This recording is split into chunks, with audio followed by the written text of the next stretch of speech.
Hello বন্ধুরা, আজকে Mrs মুভির এক্সপ্লেন করতে যাচ্ছি, যেখানে আমরা রিজা নামের একটি মেয়েকে দেখতে পাই। সে নাচতে খুব পছন্দ করে এবং সে এটিতে তার ক্যারিয়ার বানাতে চায়, কিন্তু সমস্যা ছিল তার পরিবারের সদস্যরা তাকে বিয়ে করাতে চায়। এরপরে আমরা দেখি দিবাকর তার পরিবারের সাথে রিজাকে দেখতে আসে।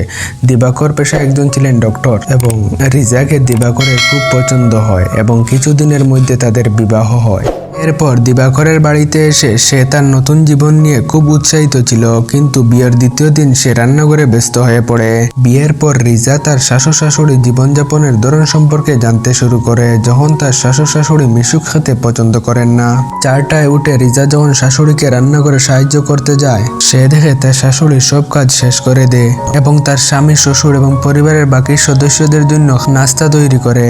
রিজা ঘুম থেকে উঠতে দেরি করলে তার শাশুড়ি এর আগে সব কাজ করে নিত। একইভাবে রিজা রান্না করে কাজ করছিল এবং তারপর দিবাকর তাকে ডেকে তার কাছে জামা কাপড় পরার জন্য বলে, মানে তারা তাদের নিজের কাপড়ও নিতে পারেনি। রিজা এটা শুনে খুব আশ্চর্য হয়েছিল। দিবাকর স্নান করে জামা কাপড় খুলতে পারে না, আবার রিজা তার শাশুড়িকে সাহায্য করতে রান্নাঘরে যায়। এরপরে আমরা দেখি দিবাকর ও তার বাবা নাস্তা করছেন এবং তাদের নাস্তা শেষ হওয়ার পর শাশুড়ি একাই নাস্তা করতেন। এদিকে আমরা দেখি তাদের কাজের মেয়ে কিছুদিন থেকে কাজে আসছে না, যার কারণে তাকে বাসন ঝাড়ু দেওয়ার মতো সবকিছু করতে হয়েছিল। এইসব কাজ করার রিজাকে ভালো লাগেনি, কিন্তু তারপরেও সে সবকিছু করে যাচ্ছিল।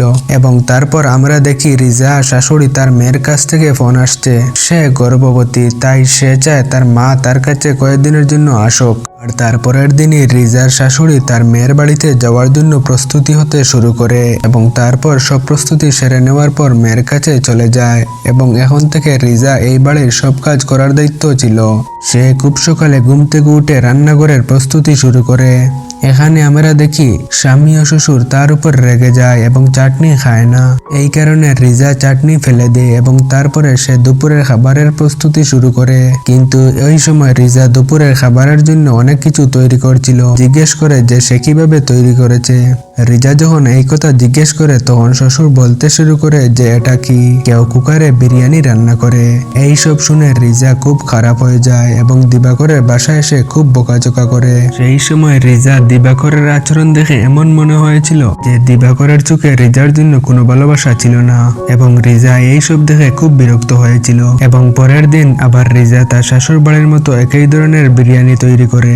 তার শ্বশুরকে জিজ্ঞেস করলো আজকের বিরিয়ানি কেমন হয়েছে। শ্বশুর বলতে লাগলো একটু নমক কম হয়েছে। এইসব শুনে রিজার খুব খারাপ লাগলো, কারণ সে যা কিছু রান্না করলো তারা বুঝতে পারলো না।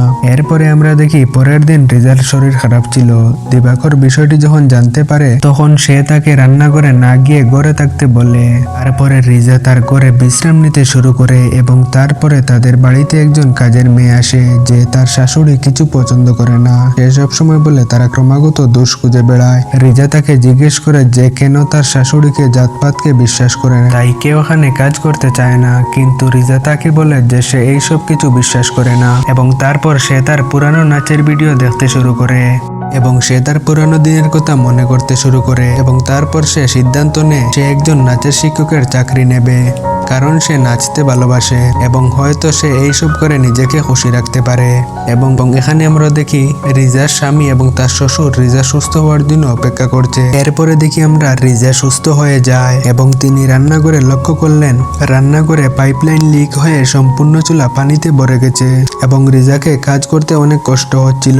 এরপরে আমরা দেখি রিজা তার মাকে ফোন করে তার ভালোর কথা জিজ্ঞেস করে। রিজা বলে সারাদিন এইভাবে কাজে কাটে এবং বলে আমার কাজ কাউকে দেওয়া হয় না। এবং রিজা বলে দিবাকরের মা এটা পছন্দ করে না। তখন রিজার মা বলে তোমাকে এইভাবে থাকতে হবে এবং ধীরে ধীরে অভ্যস্ত হয়ে যাবে। রিজা তার মায়ের কাছ থেকে আশা করছিল হয়তো তার মা তার পক্ষ নিয়ে কথা বলবে, কিন্তু তা হয়নি। এবং তারপর রিজা ফোন কেটে দেয়। এবং পরের দিন যখন রিজা স্বামী এবং শ্বশুর নাস্তা করছিল, তখন রিজা তাদের সাথে কথা বলতে শুরু করে। সে তার চাকরির কথা বলে। এতে দিবাকর বলে যে এখানে আমাদের একটি সন্তান হবে এবং এই পরিস্থিতিতে আপনার কাজ করা ঠিক হবে না। এবং দিবাকর বলে আমি সব করছি, আপনার কেন টাকার দরকার। এবং তার শাশুড় দিবাকরের কথায় রাজি হন এবং তার শাশুড় বলেন তুমি কেন বাইরে গিয়ে কাজ করতে হবে, এটা আমাদের ফ্যামিলির মান সম্মান আছে। এবং রিজাকে সেখানে মানা করে দেয়। পরে আমরা দেখি দিবাকরের বাবা রিজাকে ডাক দিয়ে বলতে লাগলো যে ওয়াশিং মেশিনে কাপড় ধুতে হবে না, বরং হাত দিয়ে ধুয়ে দিতে হবে। এইসব শুনে রিজা বেশ অবাক হয়ে গেল। কারণ সে আজ পর্যন্ত কখনো হাত দিয়ে কাপড় ধোয়নি। এবং পরের দিন রিজার শ্বশুর বাড়ির বন্ধুরা আসে, তারা তার শাশুড়ের মতো ছিল, তারাও তাকে অনেক অর্ডার দিতে থাকে। রিজা তার পছন্দের জিনিসগুলো বলে দেয়, যখন সে নিয়ে আসে তার একদমই ভাল লাগে না, এমনকি সেই রিজার চাও পছন্দ করে না। এবং তারপর সে বলে সে আজ মটন খেতে চায়, তাই রিজাকে আবার রান্না করতে হবে, কিন্তু সে তার রাগ কারো সামনে প্রকাশ করতে পারছে না। এরপরে আমরা দেখি রিজা বারবার দিবাকরের সাথে রান্নাঘরের পাইপলাইনের কথা বলছিল, কিন্তু তাকে বারবার অপেক্ষা করতে হয়েছিল। এবং তারপর রিজা তার প্রথমা করা চৌথ ছিল, এবং তাই দিবাকরের খালা তাকে সাহায্য করতে এসেছেন। তাকে এখনো খাবার রান্না করতে হয়েছিল। আমরা দেখি দিবাকর রিজাকে তার পুরানো নাচের ভিডিওগুলো মুছে দিতে বলে, কিন্তু রিজা তা করতে অস্বীকার করে। কিন্তু দিবাকর তাকে হুমকি দিতে শুরু করে যে সে যদি ভিডিওগুলো মুছে না দেয় তবে সে তাকে এই বাড়িতে থাকতে দেবে না। তখন রিজা বলে আমার যা খুশি তা করব। পরে আমরা দেখি দুজনের পরিবারের সামনে করবা চৌথের অনুষ্ঠান সম্পূর্ণ করে। তারপর কয়েকদিনের পর দিবাকরের বাবার জন্মদিন ছিল এবং তারা বাড়িতে অনেক লোকের স্বাগতম জানায়। সুরের জন্মদিনে রিজাকে এখানে সমস্ত খাবার রান্না করতে হয়েছিল, আর করে অতিথিদের ভর্তি ছিল। এই লোকটি আবার শিকাঞ্জি দাবি করে সে সবার জন্য শিকাঞ্জি অর্ডার করেছিল, কিন্তু রিজা অন্য কিছু নিয়ে ভাবছিল। তাই লোকটি রিচার মতো নাচে আর বলে এটা তোমার স্ত্রীর স্টেপ। দিবাকর তখন রেগে যায়। এরপরে রিজাকে বলে আমি তোমাকে ভিডিওটা ডিলিট করতে বলছি, আর শিকাঞ্জি কোথায়, সবাই অপেক্ষা করছে। তখন সে রাগ করে সেখান থেকে চলে যায়। তখন সে একটা বালতি রেখেছিল, সেই বালতিটা অনেক নোংরা জলে ভরা ছিল এবং একই জল গ্লাসে ভরে পান করার জন্য নিয়ে যায়। এবং দিবাকর যখন বাইরে এই কথা জানতে পারে তখন সে রেগে গিয়ে রিচাকে রান্না করে চিৎকার করতে থাকে। তার পিছু পিছু তার শ্বশুর সেখানে আসে, কিন্তু রিচা রাগ করে একই বালতি পানি দিবাকরের উপরে ছুড়ে দেয়।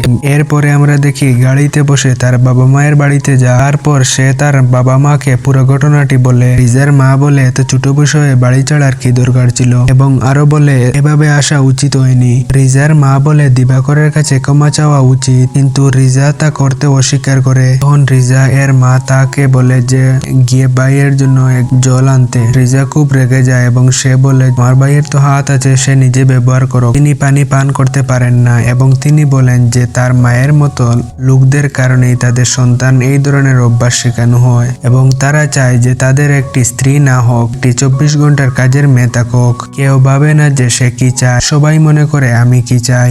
এবং এই কথা বলে সে এখান থেকে রাগ করে চলে যায়। পরের দৃশ্যতে দেখানো হয় যে এখানে আমরা দেখি যে দিবাকর আবারও বিয়ে করেছে এবং সে এখনো তার দ্বিতীয় স্ত্রীকে একইভাবে কাজ করে যেভাবে সে রিজা কাজ করত। তার সাথে তার পরিবারের সদস্যরা এইভাবে আচরণ করে। অন্যদিকে আমরা রিজাকে দেখতে পাই সে তার ডান্স গ্রুপে শুরু করে এবং সে তার নিজের ইচ্ছায় কাজ করছিল, তাই সে খুব খুশি ছিল।